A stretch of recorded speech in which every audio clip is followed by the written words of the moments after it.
భగువా ఛానల్కు స్వాగతం.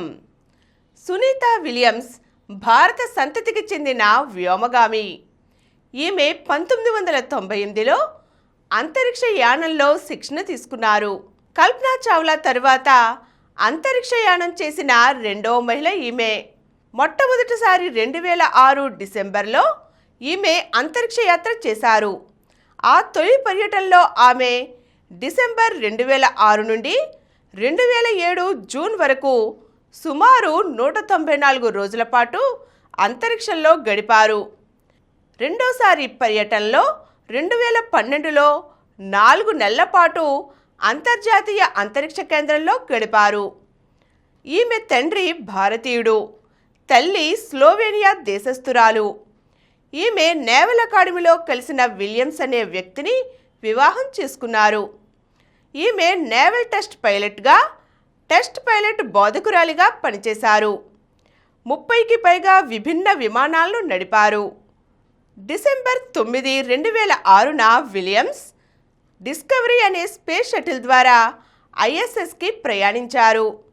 అక్కడ ఆమె 4 అంతరిక్ష నడకలు చేశారు.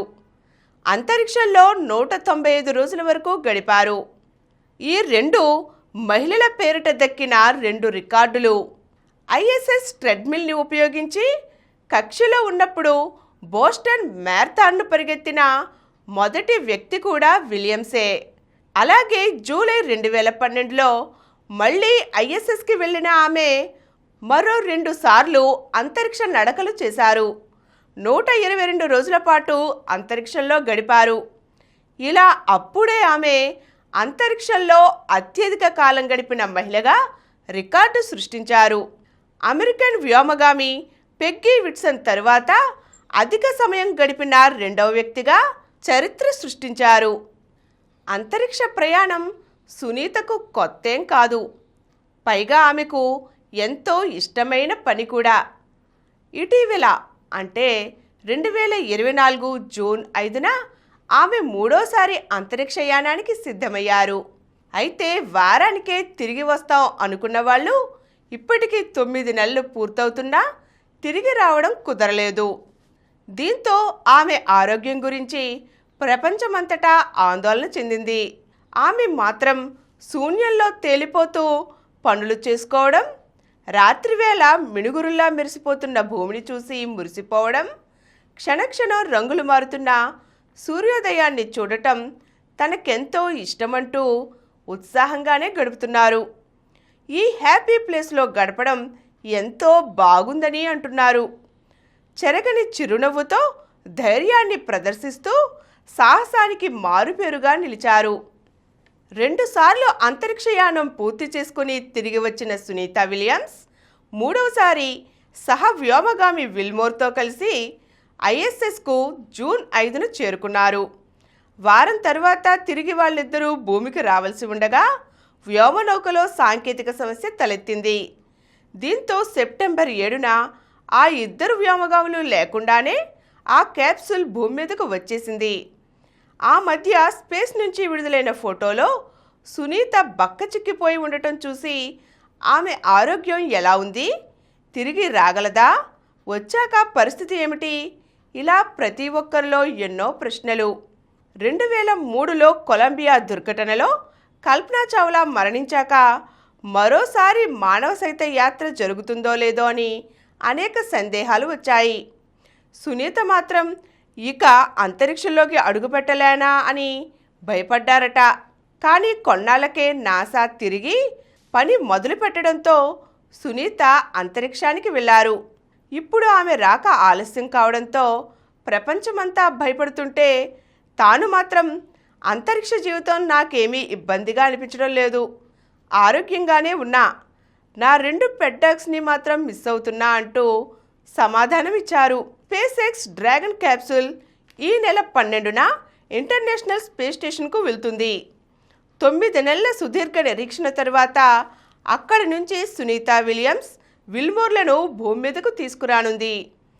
అంతరిక్షంలో ఎక్కువ రోజులు ఉంటే ఎముక సాంద్రత తగ్గుతుంది, కండరాలు బలహీనపడతాయి, ఎర్ర రక్త కణాలు క్షీణించే ముప్పు ఎక్కువే. వీటితో పాటు సునీతకు వయసు రీత్యా వచ్చే హార్మోన్ల మార్పులు శారీరకంగా మానసికంగా సవాలు విసురుతాయి. అందుకే స్పేస్ మెడికేషన్ నియమాల ప్రకారం వీటిని అధిగమించడానికి వ్యాయామం తప్పనిసరి. కానీ గురుత్వాకర్షణ శక్తి లేకపోవడంతో ఇదంత సులువు కాదు. గాల్లో తేలుతూనే పనులన్నీ చేసుకోవాలి. దేన్ని ముట్టుకున్నా అవి బలంగా వచ్చి తాకుతాయి. కాళ్ళు చేతులకు పట్టు బిగించి 6-7 గంటలు రన్నింగ్ జాగింగ్ వంటివి చేస్తారు. ఇక ఇక్కడ రేడియేషన్ ప్రభావం ఎక్కువే, అయినా కొంతవరకు ప్రొటెక్షన్ ఉంటుంది. ఆహారం నీళ్లు పొదుపుగా వాడుకోవాలి. క్లిష్ట పరిస్థితుల్లో మూత్రాన్ని శుద్ధి చేసి తీసుకోవాలి. వీరికి కావలసిన ఆహారాన్ని ప్రతి 3 నెలలకు ఒకసారి ఘన పొడి రూపాల్లో నాసా చేరవేస్తుంది. ఇవన్నీ వినడానికి మనకు చాలా కష్టంగా ఉన్నాయి కదండి. మరి వారి పరిస్థితి ఎలా ఉంటుంది? ఈ పరిస్థితులన్నిటినీ తట్టుకునేలా వ్యోమగాములు తగిన శిక్షణ తీసుకుంటారు. సునీత గతంలో ఒకసారి 195 రోజులు, మరోసారి 127 రోజులు అంతరిక్షంలో ఉన్నారు. కాబట్టి ఇప్పుడు 9 నెలలు ఉండాల్సి వచ్చినా నాసా కంగారు పడలేదు. ఆమె ఈ ఇబ్బందిని అవలీలగా దాటేయగలరని వారు నమ్మారు. సునీతకు స్టేషన్ కమాండర్గా బాధ్యతలు అప్పగించారు. నాసా అప్పగించిన పలు ప్రయోగాలు, రిపేర్లు, క్లీనింగ్, మొక్కల సంరక్షణ వంటి విధులను ఆమె నిర్వర్తించారు. మానసిక ఆరోగ్యానికి రోజు భగవద్గీతను తప్పక చదువుతారు. Sunitha fitness freak. ముఖ్యంగా లాంగ్ మ్యారథాన్లపై ఆమెకు ఆసక్తి ఎక్కువ. భూమి మీదకు తిరిగి వచ్చాక ట్రెడ్మిల్పై రన్నింగ్ కాంపిటీషన్కు వెళ్ళాలనుకున్నారు. కానీ అనుకున్నట్లు రాకపోవడంతో అక్కడి నుంచే వర్చువల్గా కేప్ కోడ్ 7 మైల్ ఫాల్మౌత్ రోడ్ రేసులో పాల్గొన్నారు. శారీరక ఇబ్బందులను తట్టుకుంటూ భావోద్వేగాలను అణుచుకుంటూ సునీత చూపిస్తున్న స్థితప్రజ్ఞత అందరికీ ఎంతో స్ఫూర్తి కలిగిస్తోంది. మరి 9 నెలలుగా జీరో గ్రావిటీలో ఉండడం వల్ల సునీత ఇన్నాళ్ళు నడవలేదు, పట్టుమని 10 నిమిషాలు కూర్చోలేదు. దాంతో తిరిగి వచ్చాక సాధారణ జీవితం గడపడానికి కాస్త సమయం పడుతుంది.